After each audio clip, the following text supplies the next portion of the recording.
Hey, who's this? James, this is Wild Bill. I need some spark plugs. You see me?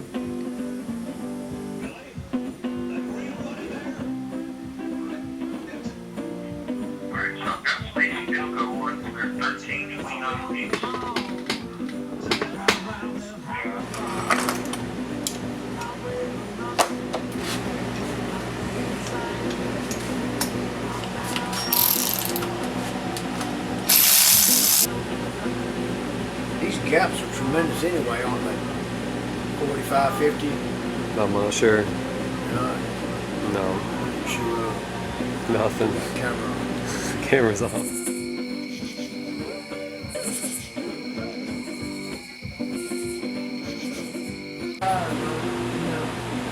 it up.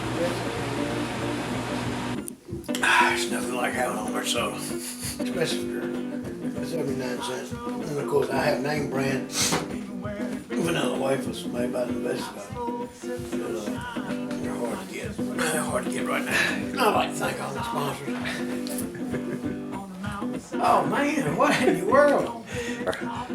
Oh man, you get too personal now. Too personal. Yeah. You told me this I story. know, but I can't tell that. I think I should have gone over this list before we went. Can you tell us about the first person you drove for? Bus driver? Yeah. Well, let's see here. When I was 16 years old, I was in North Carolina, and Earl Scruggs Review was coming to my hometown to play. And I worked for a glass company, and I don't know why I was out where I was at, but I saw his bus come to town, and I saw it pull over in a parking lot, so I went up to it, and I was talking to the guy that was driving the bus through the little window, and introduced myself and told him, I said, is this Earl's bus? You know, of course, they had Earl Scruggs wrote on it, but I was so starstruck, I think, that, you know, I didn't know what to say or do. Mm-hmm. But they noticed they had a broke window out in the door. So I told him, I said, listen, I said, y'all show is tonight. I said, tell Earl that I'll fix that window for him for free if he'll, you know, if he wants it fixed. Mm-hmm. So he got up and he told him, he said, yeah, I'd love to have it fixed.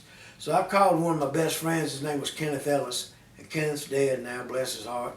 But Kenneth ran that glass company I worked for that I was talking about, where I sprayed windows and stuff. Yeah. And Kenneth told me, he said, are you kidding me now? I said, no, man. I said, I'm on Earl Scruggs' bus right now, and he said that he's got a broke window and he'd like to get it fixed. He said, well, meet me at the shop. So I took him over to the shop on the bus, and we fixed that window for Earl Scruggs. And Earl told me, and this guy that was driving, his name was Jim Murphy. He was a steel guitar player in Earl's band, and he told me that if I ever came to Nashville, to please look him up. And they thanked me, and they got me tickets to the show out there in that little concert out in that field that day. Mm-hmm. Anyway, so I was about 16 then, and I graduated from high school, and I bought me a tractor trailer, and I drove it till I was about 22, I think. I was about 22 years old, and there was a truck strike in the United States, and everybody parked their trucks trying to prove a point about, you know, how food would shut down, this country would shut down without trucks. And so I parked my truck in that strike, and Jim Murphy told me, he said, come to Nashville and I'll get you a job driving a bus. So I told Mama, I said, I'm gonna park my truck and put a for sale sign on it. I need to borrow $100, and I had a suitcase about this big, and $100, and I got on a plane and flew to Nashville. And Murph picked me up, and sure enough, between him and Earl Scruggs, they got me a job driving a bus for Johnny Paycheck. And Murph was the steel guitar player in Johnny Paycheck's band too, so that helped a lot. But that was my first job. I worked there, I think, 81, 82, and part of 83, until he disbanded. But I was, I guess, part of the group. There was about 5 of them in the band. They were called the West Texas Music Company. So I've got 2 original Johnny Paycheck jackets that are perfect shape. I mean, I gonna try to get him into Music Hall of Fame. Yeah. You know, but I don't know if they'll ever put a paycheck in there. He was so rowdy. But he was my first person to work for, and then I went to work for a guy named David Jackson, whose daddy was Shot Jackson, and Shot Jackson was the dobro player in the Roy Acuff band. And he invented the guitar and the steel guitar called Showbud, which was it's a world famous name, Showbud Guitars. And I went to work for David, and David was building interiors on buses down on First Avenue in Nashville. But he knew I didn't want to be there. He knew I wanted to be on the road. So he got me a job with a Christian group called Petra. And they were a big rock group called Petra. And I went out and drove for them for a little while. That didn't last too long. But I did drive for those guys. And they were big, man. They surprised me of the the ticket sales they did. They draw a lot of kids in that Christian rock stuff. Yeah. So, and then after that, it just sort of leapfrogged. I went to work for a company named D&D in Alabama, and I drove for the Allman Brothers some, and Greg Allman, the Greg Allman Band, and then Dickie Betts and Great Southern. And let's see here, I worked for Atlanta Rhythm Section. That was a group out of Atlanta, Georgia. You might not have heard of them. You're a young whippersnapper. But it was a lot of different groups. I worked for Peebo Bryson. You ever heard Peebo Bryson? I haven't heard of him. Peebo Bryson sang The Lion King. You know, Okay. you remember that? I remember the movie, yeah. And that was Peebo Bryson. And I worked for him. I worked for KC and the Sunshine Band. They were out of Miami, Florida. They were a great group. But they were on a way back comeback. You know, do a little dance, make a little love, get down tonight. That was one of his big hits. But he was making a comeback when I drove for him. And he did pretty good. We worked probably 6 months with him. And he had a great band. And then I worked for Brian Setzer of Stray Cats. And he was not in the Stray Cats band then. He was by himself. He was with just Brian Setzer. And I worked for him a little while. And then I worked for Patti LaBelle, and I worked for the Temptations, and it just kept on and on. I worked for a guy named Mark Gray who worked with the Oak Ridge Boys for a while. It just seemed like it was one after another, you know. About 30 years of it, over 30 years of driving entertainers. Yeah. And had some great times, man. Never worked for anybody that I didn't like or was disrespectful to me, or just had a good time. And all of them were nice and kind to me. And I ended up working with a guy named Paul Young, and I remember they told me to pick him up in Newark, New Jersey at the airport. And I had some glasses on the bus that were about that thick, and some real thick glasses. Mm-hmm. And I thought I'd play a trick on them. So when I pulled up to the airport and I was out on the sidewalk waiting for them, they started coming on the bus, and I had a map out like I was reading it, and I had those glasses on, and I kept looking at them when they come on the bus like, hey, I'm Bill. And they just walked by me real fast, and I could hear them in the back going, God knows, did you see that damn bus driver's eyes? Said, that guy's blind as a bat, man. He's going to drive us. And they were whispering, and one of them come off and talked to the tour manager. I could hear him out there. He said, man, we got to get somebody. This is weird, man. This guy's glasses are inch thick. So anyway, they called my tour manager, and he told them, he said, man, he's winding y'all up. He said, just tell him to stop acting crazy. So they came back on the bus, and we immediately fell in love, man. We became real good friends, and they turned out to be some of the best musicians I ever worked for in my life, man. Paul Young, and those boys were really good. And I had a lot of good times with them, and they sent, after the tour, they took me to England with them as a mascot. And I told him, I said, Paul, I can't drive over there on the wrong side of the road. I'll probably kill us all, He said, oh, you ain't gonna have to drive. You just gonna come over and be a mascot. You just hang out with us, So I said, all right. So he told me, he said, you get your passport made and stuff like that and get ready, because we're going to call you and tell you when to fly out. Well, I got my daddy, he knew Jesse Helms in Raleigh, North Carolina. They were good friends. He was the senator in North Carolina, and he got me a passport real fast, like within a week. Mm-hmm. And they told me to meet in New Jersey, and that I would be flying with Richard Branson and his wife. You know who Richard Branson is? Yeah, Virgin. Yeah, and he had just bought a brand new 747, and we were going to fly to London on it. And it was raining real hard, and you couldn't even see the jet out on the runway. It was sitting way out, not with all the rest of the commercial airlines because it was private. Mm-hmm. And they finally put us on a shuttle bus and took us out there. And I remember getting off that shuttle bus and looking at it like, it reminded me of one of them blimps, them big blimps that they used to have in Germany. That's what it looked like. I'd never seen a plane that big. So anyway, I walked up that ladder and we got in the top part of that 747. I was with Richard, his wife, and he had 2 children with him, a boy and a girl, I think, which were his, and maybe a couple more people. And Jed Doherty is the tour manager for Paul. He had lined all this up. They were real good friends, And I flew over to England in that 747 with Richard Branson. And there wasn't about, I bet, 20 people on the whole plane. And on takeoff, it got struck by lightning. I mean, lightning hit that plane, and it flashed a flash of light through it. Well, I thought I'd done seen God. And they said on the radio that everything was okay. It didn't hurt anything, that we was continue the flight. And I thought, oh my God, why don't we just land and check it out? But anyway, we flew on to England, and Mama cut out a news article that Virgin Airlines takes off from New Jersey and gets struck by lightning on a maiden voyage. And she saved that for me when I got back. But boy, that was a scary moment. Yeah. Yeah. I can imagine. And then I ended up working with Julian Lennon, John Lennon's son. Had a good time with him. Just a whole lot of different artists, Question I had about the highs and lows of driving. Can you just tell me any memories that you enjoyed a lot? If there's any moments like driving into a sunset or sunrise? Well, I remember driving for Dickie Betts.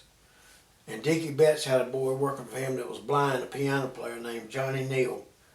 And I'll never forget this. Johnny Neal, he's blind as a bat, I guess, all his life.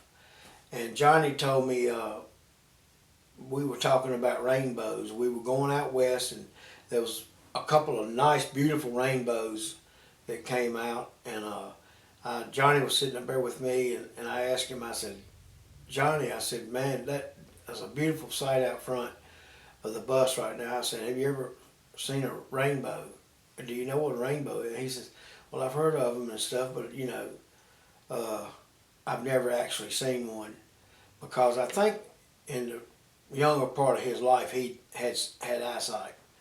But I don't know, I can't remember now. But anyway, he said, pull over, I want to see it. So I pulled over, and I remember we got out, and I walked him out in the middle of the interstate there, and he tilted his head up, aimed his head like at the rainbows, and he stood out there for about 15 minutes, man, and swore he saw them. And that was a special moment to me. Because, I mean, he really thought, he saw it. And then maybe he did. I hope he did, because it was beautiful. But that was a special moment, and he was a crazy person, man. I can't really tell some of the stories he did on the bus, but he would make movies. Not video movies, but he called them movies, and they were just sound movies, where he would sit up there at the bus with me, and we'd be riding through the night, and he would be making movies on a tape recorder, talking, and I'd have a part to do, and he'd have a part, and he would do different voices, and I would do different voices, and we made these movies, and maybe one day I'll get the nerve to tell you one of them, but it was some pretty funny stuff, man. Did you ever put them out there? No. Did you ever produce them? Or he just made them for himself? No, they were all for himself. He'd play them. We would do them like at night, and then the next day, while we were traveling, he'd play them for the band. Whoever was on the bus, play them back for them. And they just die laughing, man, because, I mean, they were some of the funniest things I ever heard in my life. He could do sounds.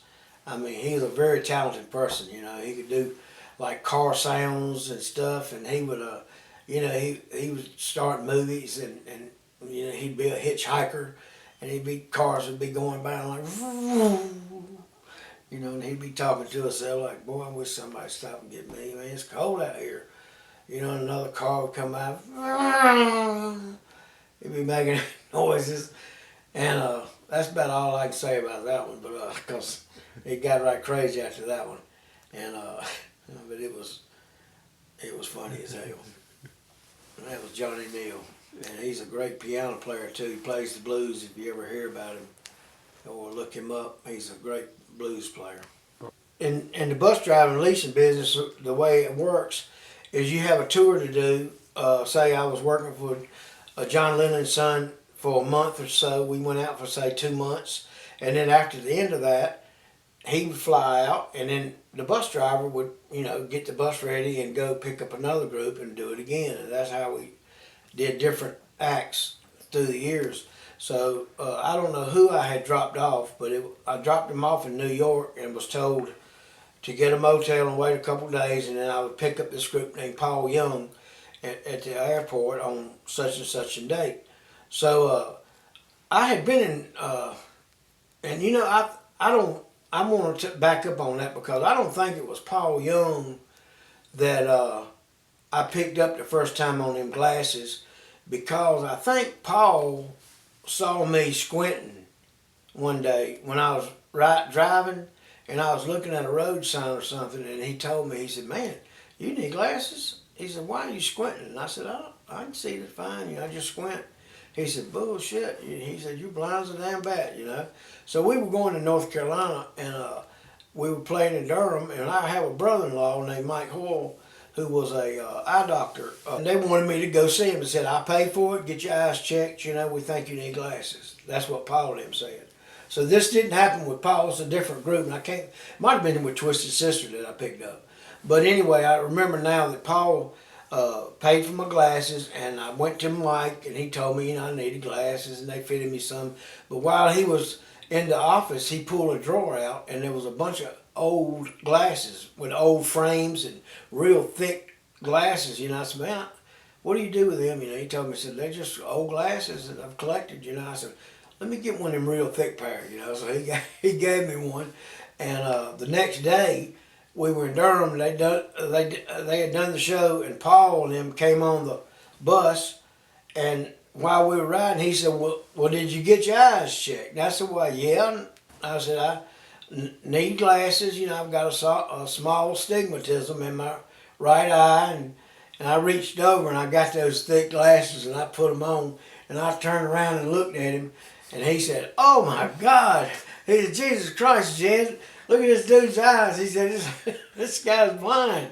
So anyway, they all got up there and just laughed. You know, they were just ragging at me. And he said, you've been driving us around for 6 months like this, and you know, you got glasses like that?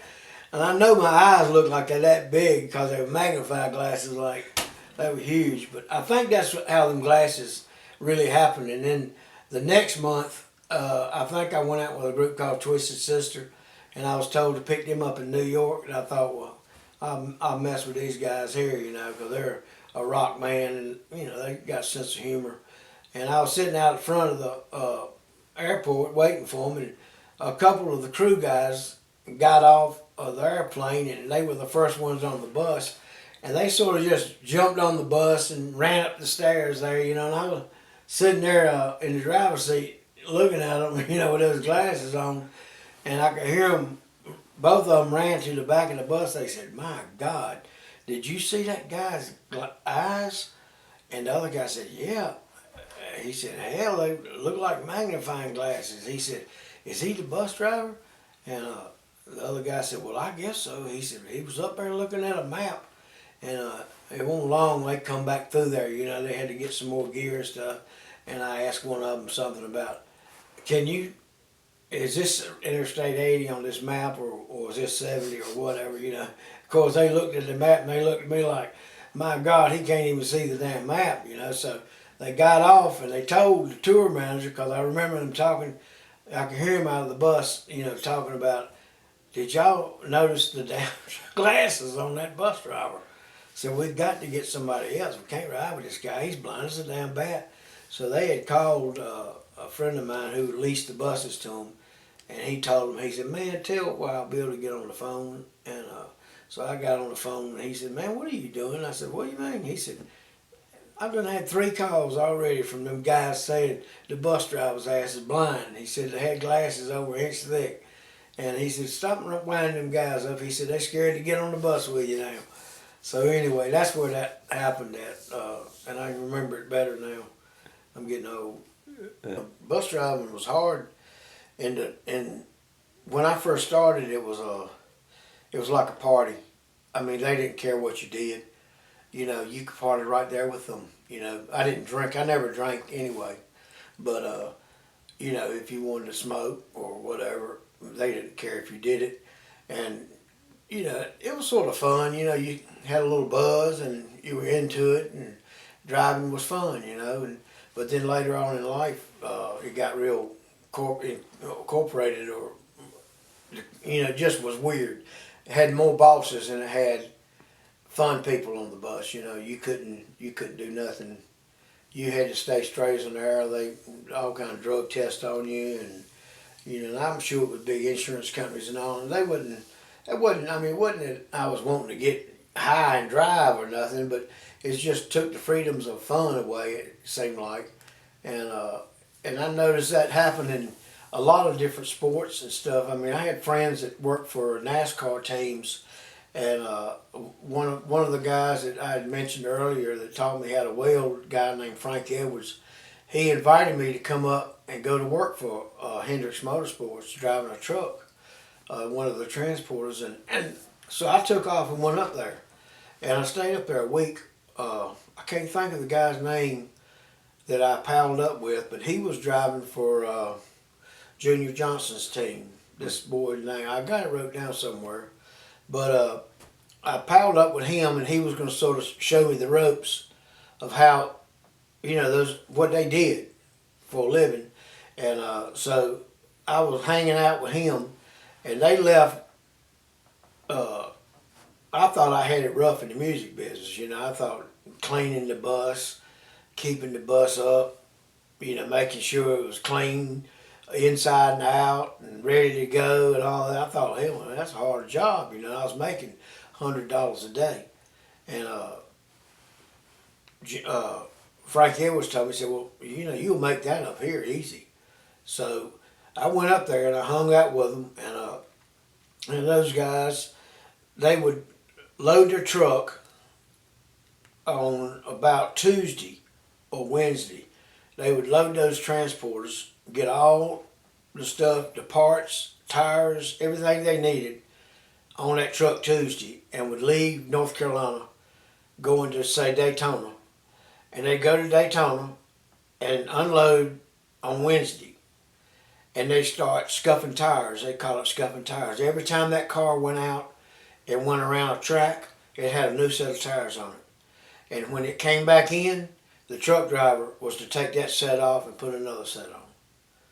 So these guys, you know, would handle, 20 or 30 sets of tires, get them ready for the race on Sunday, scuffing tires. And then they had to put lug nuts on every rim. You know, they took silicone and put on each lug nut on the wheel and set a weight on it. And they did that on every wheel. So that, you know, when those guys change those tires, they just slam them on there. It'd make it, they'd sit there and handle those lug nuts. You know, the lug stems on them were about 3 inches long, or longer than, you know, what normal. And they could just slam them on and hit them with a wrench, and they'd be ready to go, you know, race again. Well, I worked for them guys for 1 week, and they like to kill me.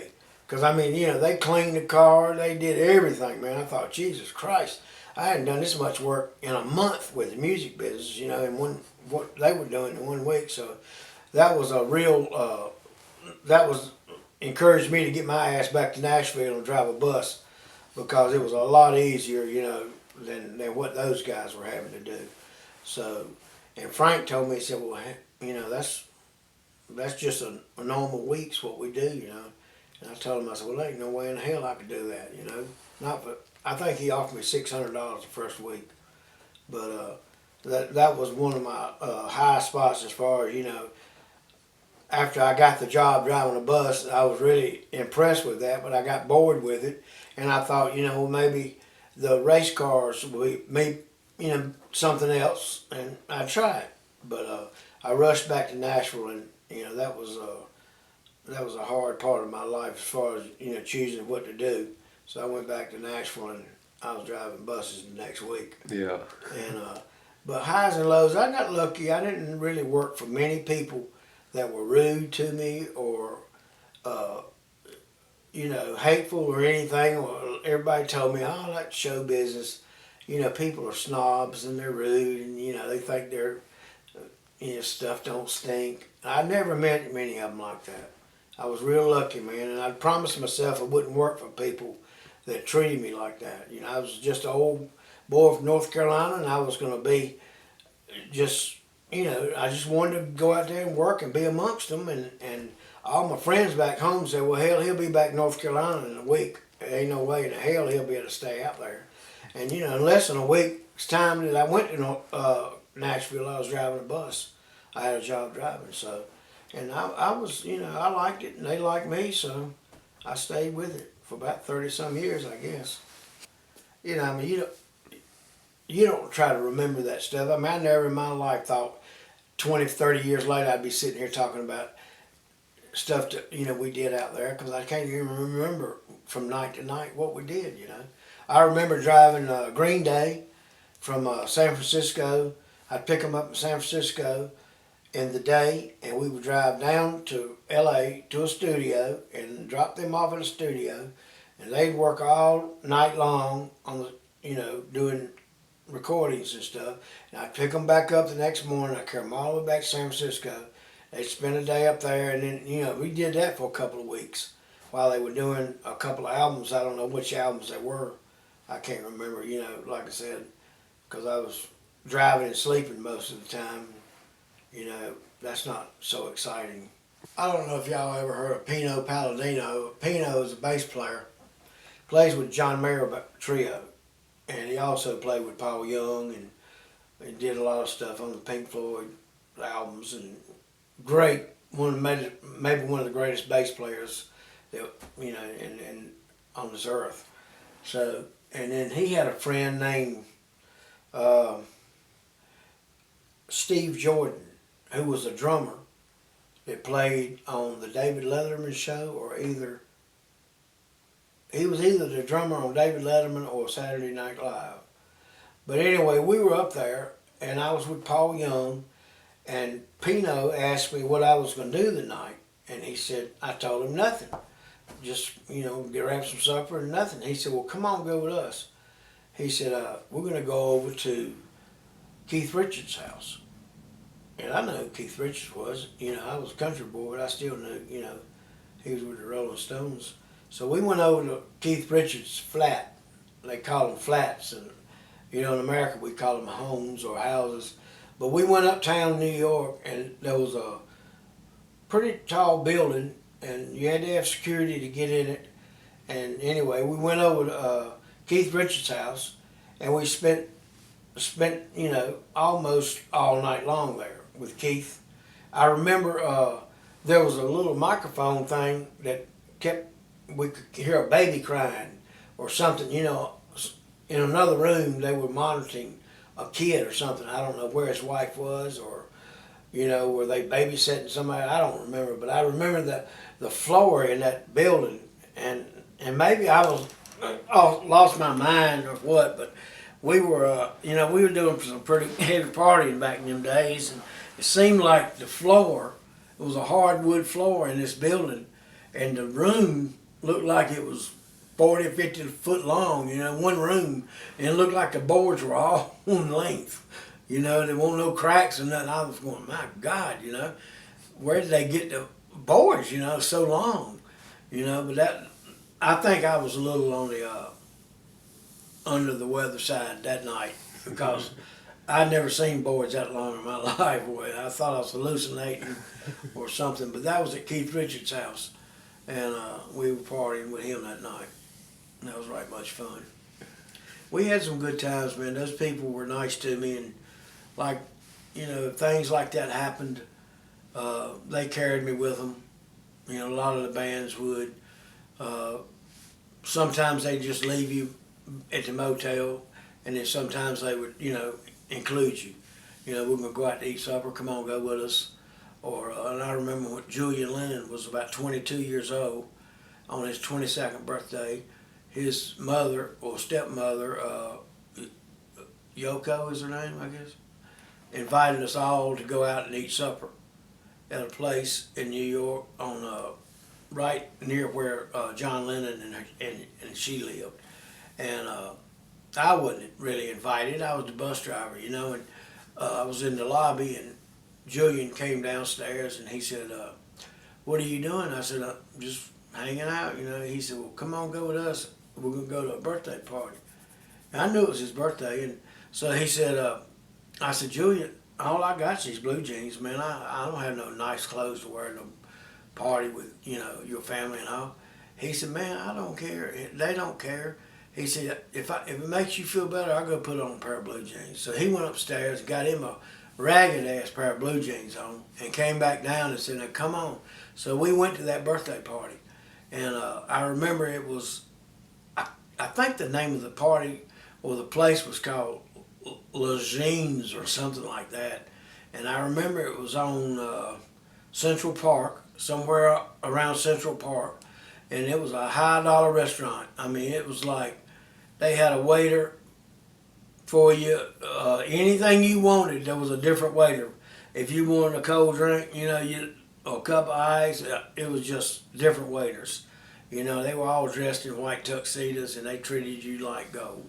And the steak and all was, you know, I'm a country boy. I like a big steak, and the steak was about big around as $50, and then they had some vegetables and maybe some type of potato. I don't know. What was on the plate, you could have eaten 2 mouthfuls. And I told Julian, I said, "My God," I said, "Is this how y'all eat?" You know, and he laughed. He says, "This is how they eat." And he said, "Well, you know, when they're rich people, that's how they eat." And I said, "I was starved to death, man." And he laughed. He said, told one of the waiters, said, "Get him another steak. Bring him another piece of steak." You know, and they were just little pieces, you know. And I don't know how much it was, but it was, I think the salad was like $75 for a salad. It looked like a floral arrangement to me. It didn't even look like lettuce. You know, it was some kind of flowers or something. But we all got a chuckle out of that. You know, they laughed at that. And I remember the same bunch another night carried me to an Italian seafood restaurant, and I think Julian was in on that one too. And they fed us mussels and all kinds of stuff like that. I'd never heard of it. I'd never ate nothing like that. I was high as a damn kite off eating them. And I don't know if it was how they soak them in liquor, or did they cook them in liquor, or what they did, but I mean, I got high as a kite off eating them damn mussels. And it was like eating dirt. It was real gritty, the seafood was, you know. It wasn't like fish, it was, I remember they had oysters, and then they had mussels. They sold some kind of mussels, and I hated oysters, so I thought, well, I'll try these mussels, you know. And it was like a big mobster type restaurant, you know. And Paco, my buddy who was the tour manager, he told me, he said, you know, "Be cool down here and there. This is the real deal," you know what I mean? This is where the Godfather eats and stuff, you know. So it had me sort of scared. But I think they were playing with me, but I got high as a daggone kite off eating them damn mussels. They had to carry me out of there and put me in the bed.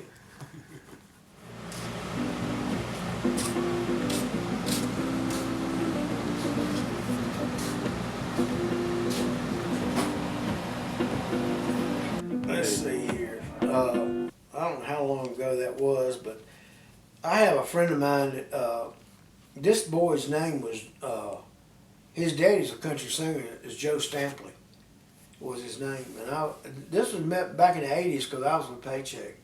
But we had a friend that could get surplus out of Vanderbilt. Any kind of stuff that they didn't use, we could buy. And most of it we scrapped, you know.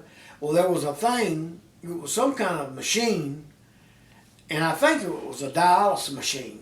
It was about this square. It was all stainless steel. I bet it cost really, you know, a couple $100,000. Had these stainless steel drums on it, and the thing turned back and forth. And what it did is it pumps people's blood into it. It filters the blood, goes through that machine, and then goes back into their person. Mm-hmm. Well, I got one of them, and I didn't. All I wanted was to get the components out of it, because they were all stainless steel bolts and screws, and that stuff's expensive, you know. Well, I was sitting in the basement, and Joe Stampley's son, God, what was his name? I can't remember his name, but he came over, and I had them glasses on, and I had hooked up a battery charger, a DC battery charger, into the machine, Mm-hmm. and so I was acting like I was working on it, you know, and I had a test light, and he came over and he said, "What in the hell are you doing, man?" I said, "Oh, I'm just working on this heart machine right here." He said, "A heart machine?" I said, "Yeah." I said, "These, I've been working on these, you know, pretty much my adult life." I said, "I was trained when I was a young boy." And he sort of looked at me like, "Well, what kind of heart machine is it?" You know, and I said, "Well, it's, you know, when you have open heart surgery, they have to stop your heart. And this machine keeps your heart beating." You know, and because the way it worked, you know, it looked like it might have done it, you know. I mean, it's this great big beautiful machine thing, you know, and I had it, the top off of it and all the components open up on it, and it had it working, you know, and it was sitting there going back and forth like a heart was beating, you know, and all. And he said, "Man," he said, "That's, I can't believe that you're working on it down here in this basement, you know." And I said, "Yeah." I said, "Well, I work on them all the time for them, you know." He said, "Oh my God," he said, I can't believe that." So all of a sudden I crossed my battery charger out, and sparks went flying, you know, just shot everywhere. I said, "Damn." Like I said, I just burnt that thing up, man, for sure, you know. And I said, "I swear," I said, "Oh, like, that thing probably cost $75,000, you know." And I said, "Man, I'm gonna just leave it like that and send it back over there." And he said, "Wait a minute, my grandmother's having open heart surgery next week, you know, at Vanderbilt." I said, "Well, I hope she don't get this machine." But it scared the hell out of him, man. We had a good time with that heart machine. Peppy still asks me about it. My buddy, he's a diesel mechanic. In fact, I talked to him about 2 weeks ago, and he said, "Have you still got any of that old heart machine stuff?" I said, "No, I took it all apart and used them bolts, you know, them stainless steel bolts and screws." Oh, my North God. Carolina? Yeah. Well, in fact, those nuts, and what was weird about those nuts is I have an uncle, well, I had an uncle that lived on a farm in Oxford. And on his farm, these nuts would grow on this tree. And we would collect them, and we would crack them, and we would go up on the highway and act like we were eating them. And we would ask these people from Durham or whoever was passing by to try some. Well, it was like eating a vacuum cleaner. I mean, it would dry your mouth out just like you put a vacuum cleaner hose in your mouth. And the more you drank, the worse it got. So when I moved to Nashville, I lived on a creek. And I had brought some of those nuts from North Carolina, a bag of them, because I like giving them to people and watching their expression and all. And I saw, when I was down at the creek, I thought, my God, somebody has pulled my bag of nuts out here on the ground. I got mad at Jay and them, because I'd all got them to eat them, and they were all mad. I talked them into eating them.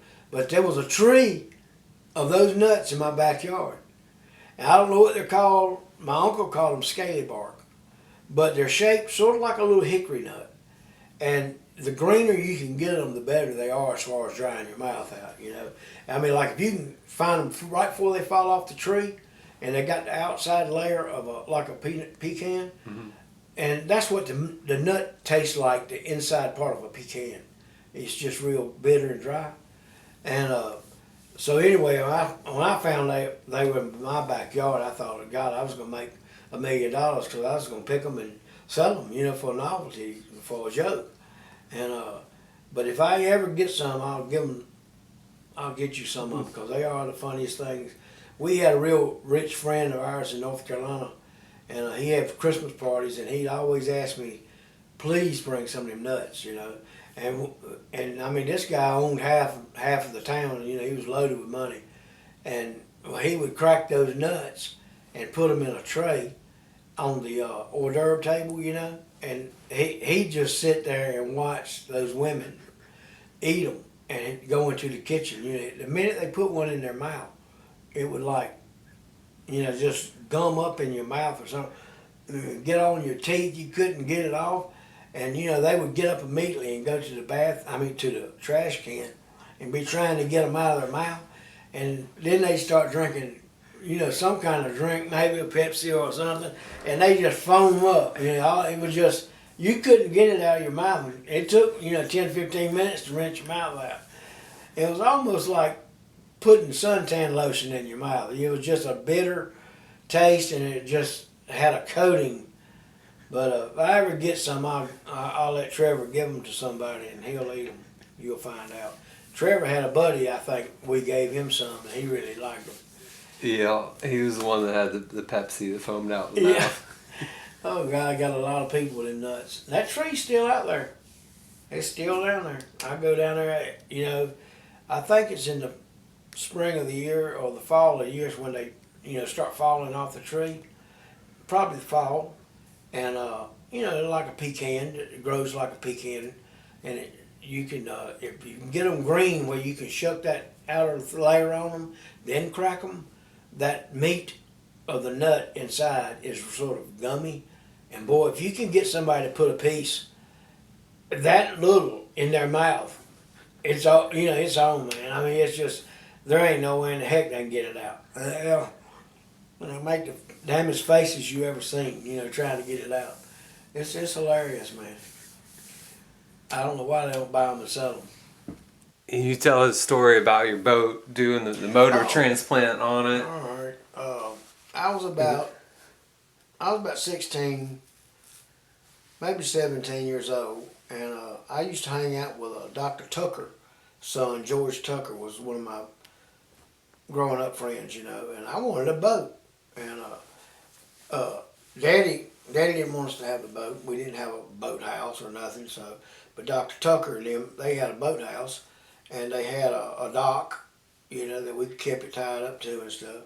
So anyway, I ran up on this wooden boat, this correct craft. It was a 63 model wooden correct craft, and it had a 427 Home Moody engine in it, which I didn't know from a lawnmower motor at the time. I didn't know it was what it was. But we got it, and we got it running, and I had to put some batteries and stuff in it, and we were getting ready to put it in the lake.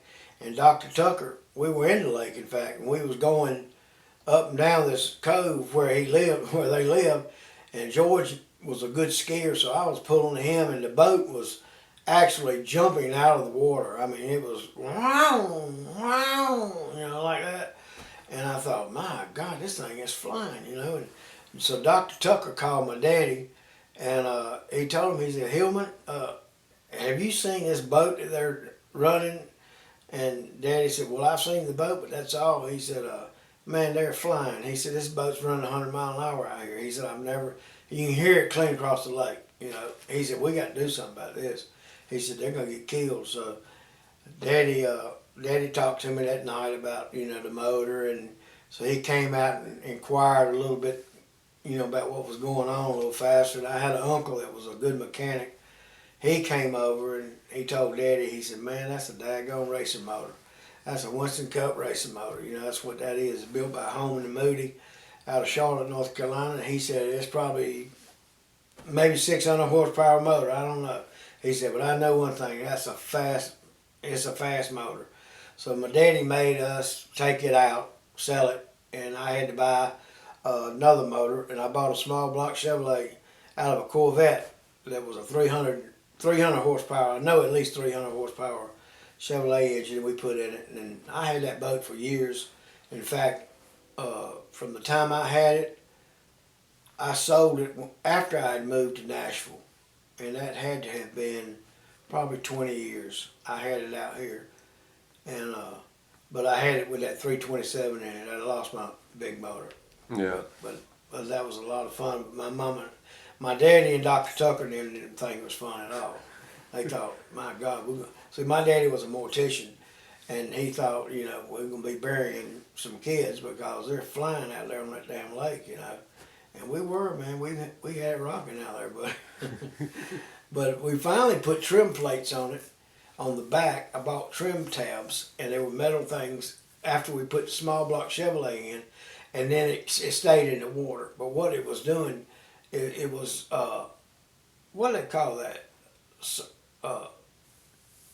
Not surging, but it was like loping out of the water. You know, jumping out of the water, Yeah. you know, from power, from not having, you know, the trim plates pushing the front down and keeping it in the water. Yeah, it was jumping out. launching. Yeah, but we finally got some nice trim plates put on it, and it ran, you know, smooth. You could adjust them, and it ran real smooth in the lake. It was a lot of fun, but man, in fact, we had it tied, and it had expensive rubber hoses on, it's called a wet exhaust on an inboard motor, and they were rotten. They were old hoses, and they came out of the back of the exhaust and went under the water line and went out the back of the boat. And we didn't realize they were leaking water. So, you know, one day we came down to the boat, was going to go skiing, and the boat was gone. And I thought, well, I know damn well we parked the boat right down there at Dr. Tucker's, you know, a long way from the shore to where the boat dock was. Mm-hmm. But we couldn't see the boat. And I thought, it's gone, man. So when we got down there, we noticed about that much of the windshield was sticking out of the water. And what had happened is that boat had leaked so much water that it got, you know, like finally overwhelmed with water, and the boat sank. It was still floating, but it's because it was wood, Yeah. it was underwater, you know. So we had to go get a big irrigation pump from a farmer. It had about a 4-inch hose on it, and we had to, you know, pump the water out while about 3 or 4 of us stood on the side and tried to pick it up to get it above the water, you know. Mm-hmm. We finally got it out, and we pulled it out of the water and drained the oil and, you know, washed it out good and fired it right back up, and here we went again, you know. But we had to fix them pipes that time, because them pipes were about, I think they were about $20 a foot then, and it was about, I think about 5, 6 foot on each side from the motor to the back of the boat. So that, you know, that was a lot of money for us back then. It was a couple $100 for new pipes. And I had some friends of mine that owned a service station. They were called the Hayes Brothers, and I parked the boat up there a lot of times in their service station. And I came back one day and they had wrote the submarine on the back of it. You know how people name boats, and they had painted submarine on it. Because it had sank like that 2 or 3 times in our lifetime, you know, before we could buy the pipes. Yeah. So it was pretty cool. Tell me the story about the zigzag man painted on your bike and your dad's reaction to it. Well, I was 16 years old. My daddy had told me if I could save enough money to buy a motorcycle, that I could buy one. And my daddy was a mortician, so he was scared that I'd get a bike and get killed. But then he told my mom, he said, there ain't no way in the heck he can ever save, you know, enough money this summer to buy a bike. But I got a job at a glass plant. It's called Lawrence Glass in Henderson, North Carolina. And they paid about $5 an hour back then. That was right much money, you know. Mm-hmm. So I worked all the hours I could get, and I saved up $1,000. And I got this friend of mine, he had this 52 model Panhead. And I had him bring it to the house, and I gave him his money, and he parked it on the sidewalk. And my daddy just cried, you know, when he saw it. He said, I can't believe this, man. You'll be dead in a month, you know. But I took the bike apart and took it down to the basement. At the time, he wasn't doing mortician work. He was working for a Ford dealership. He ran the body shop for this family he knew. And so I knew he could help me paint it, you know. So I took the bike apart and I was going to paint it. It was dark blue and I was going to paint it white. And I did, finally get it painted. And had a friend of mine that's a sign painter, painted Captain Zigzag on the gas tank.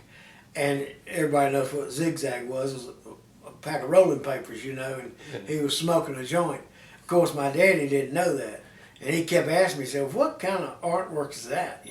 Why would you put that stupid thing on there? I said, Daddy, it's just something young people do, He said, yeah, what is it? I said, it's a guy named Captain Zigzag, and I didn't want to tell him too much because, my daddy was country as he could be. Yeah. He might have. He was pretty conservative. Yeah. But that's how Captain Zigzag got on the gas tank. When I was a young boy, we went to the First Baptist Church in North Carolina. This probably get me put in jail, but we would go into the church, and they had a Mountain Dew machine, a Pepsi machine. We'd always drink, in the summertime, get some drinks. They also had a telephone out there in the hallway, and I had a friend of mine, and his name was Dave Lachlan, and he was a good artist. And Davey was a pretty smart person. He read a lot, and I was exactly opposite. I didn't know Rocky Marciano from Muhammad Ali, but he did. He was an artist. He knew who Norman Rockwell was, and he knew who Red Skelton was. Of course, I knew who Red Skelton was, and we thought, well, heck, let's go to the church and let's see if we can get some numbers and we'll call them. And he said, we're going to get called. I said, well, they ain't going to get that mad about it, So anyway, we went up there and we looked up information in Hollywood, California, and we got Red Skelton's phone number. And Red Skelton was a comedian. Do you remember him? No, I don't think so. He was one of the funniest comedians you've ever seen. Never said an ugly word, but you look him up, Red Skelton. There's all kinds of stuff out on him. He was about like Carol Burnett show, the Red Skelton show. And he got on that phone and talked to us. And he really did. And I tell people that and they don't believe me, but that's the God's honest truth. We talked to him. And then we got Norman Rockwell's phone number. And he lived in Stockbridge, Massachusetts. And because Davey was an artist, we wanted to call him and talk to him. Well, you know who Norman Rockwell is. Yeah. So we called him, and his wife answered the phone and told us that he was out in the studio, that she would try to get him. And I guess it was had a building out back or something. She went and got him. He answered the phone. And he talked to us on the phone just as nice as he could talk, And we told him that Davey was an artist, and we just wanted to say hi and who we were and where we lived and, stuff like that. Well, Davey drew a picture of James Dean. He did an oil painting of James Dean. Mm-hmm. And it was about this big, and he asked me, he said, let's carry this out to Fairmont, Indiana. That's where James Dean was born and raised. And give it to his aunt that raised him. I said, all right, let's go. So we ran away from home. He had a little Fiat car. We were less than 17 years old. And we drove from North Carolina to Fairmont, Indiana. And we met Ms. Winslow. She had a beautiful house. I've got pictures of this at home. And we knocked on the door and we introduced ourselves and we told her that Davey had painted this picture of James. Now, James Dean was dead at the time. We didn't, this was in 60s or something, way up in the 60s. James Dean was killed in 55 or 54 or somewhere around there. Mm-hmm. And she said people always came, there that admired him. I didn't hardly know who he was, but Davey did. So we introduced ourselves. She let us come in that house, sit down in the floor with her, and she's an elderly lady. She's probably about in her 70s. And she talked to us about James Dean and let us go through her pictures. She had a bunch of photos that he had mailed her, his promotional pictures and stuff. And she let us pick out 2 pictures apiece. I got 2, Davey got 2, and then she gave us these necklaces that were made with James Dean's head on it. Mm-hmm. And she took the picture and she let us hang it in his bedroom. So we went upstairs in his house and we put his leather jacket on, his motorcycle jacket. And, this was a big thing to Davey, and it was to me now, but back then I didn't really realize what was going on, you know. And people think I'm lying about this, but I got all kinds of pictures of us with her. And we also met a lady named Adeline Nall, who was James Dean's drama teacher in high school. We went by with Ms. Winslow. She got in the car with us, and we went over there and met her, met his drama teacher, and sat down in her house and talked for an hour or so. Then we all got in the car and went out to a church. It was called Back Creek Baptist Church, and that's where James is buried right now. And we went to his grave. And then we went back to Ms. Winslow's house, you know, and I don't know if we ate with her or what, but, you know, she was just as kind as she could be to us. She said she never let nobody in the house because she was sort of scared, but she took to liking us. And that really happened, you know. And on the way back is when we came through Nashville. And that's when I stopped at Murph's house and stayed with Murph the first time. And I was about 16 or 17 years old then. It had to have been the year after I met him, you know, with Earl Scruggs. Yeah. And I'd like to take those pictures and show them to you. But I've got 2 pictures of James Dean that came out of his photo album that he had mailed his aunt. And they've got to be worth money, you know. I mean, these are the honest God's truth. You know, these didn't come out of a magazine that I cut. These she really gave to us. And I think that's pretty cool for 2 boys from North Carolina. Yeah. You know, to have done that, you know. I think that's pretty cool. Yeah. But that really happened, man.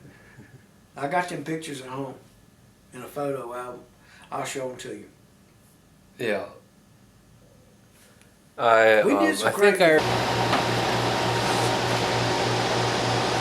Can you explain to people why they shouldn't do drugs, Bill? Well, I know that it's best that you eat a lot of ice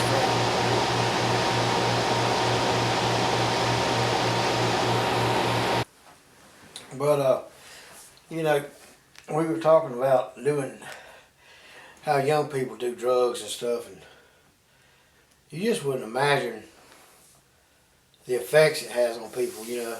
Yeah.